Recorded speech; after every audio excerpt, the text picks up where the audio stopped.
నమస్కారం అండి. Beauty with smile ఛానల్కి స్వాగతం. ఈరోజు మనం వరలక్ష్మి వ్రతం రోజు అమ్మవారికి బ్లౌజ్ పీస్తో ఎలా అలంకరించుకోవాలి, ఎలా బ్లౌజ్ పీస్ని మడత పెట్టుకోవాలి అనే విషయాన్ని మనం ఈరోజు తెలుసుకుందాం.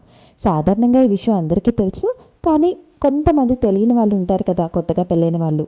మరి వాళ్ళకు కూడా తెలుస్తుందని ఈ చిన్న వీడియో చేశాను. మరి ఆలస్యం చేయకుండా వీడియోలోకి వెళ్ళిపోదాం రండి. ఇదిగోనండి అమ్మవారికి రేకుల గుడ్డ పెట్టడానికి ఇదిగోనండి ఇలాగా మడత పెట్టుకోవాలండి. మనం ఇలాగా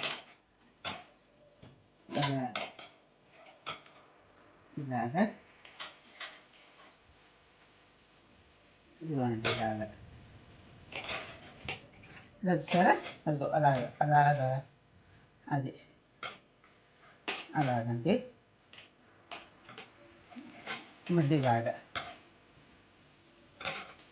ఇలాగా ఇలా మడత పెట్టేసుకుని ఇలాగా చూసేసుకోవాలి. అదండి అమ్మవారికి పైన పెట్టుకుని ఇదండి ఇలా కొబ్బరికాయకి ఇలా పెట్టుకుంటారు అన్నమాట.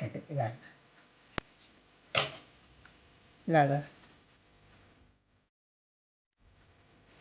అదండి జాకెట్ గుడ్డ మడత పెట్టడం.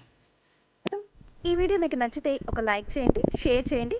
అలాగే పక్కన రెడ్ కలర్ సబ్స్క్రైబ్ బటన్ని క్లిక్ చేస్తే ఆల్ అనే బటన్ వస్తుంది. మళ్ళీ ఆల్ అనే బటన్ మీద క్లిక్ చేస్తే నేను ఎప్పుడు వీడియో చేసినా మీకు డైరెక్ట్గా నోటిఫికేషన్స్ వస్తాయి, మిస్ కూడా అవ్వరు.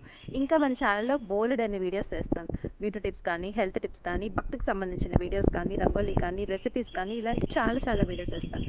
సో ఇవేవి మిస్ అవ్వకుండా ఉండాలి అంటే మీరు తప్పకుండా రెడ్ కలర్ సబ్స్క్రైబ్ బటన్ని క్లిక్ చేయాలి. మరి మరొక వీడియోలో కలుద్దామా? అంతవరకు సెలవు. నమస్తే.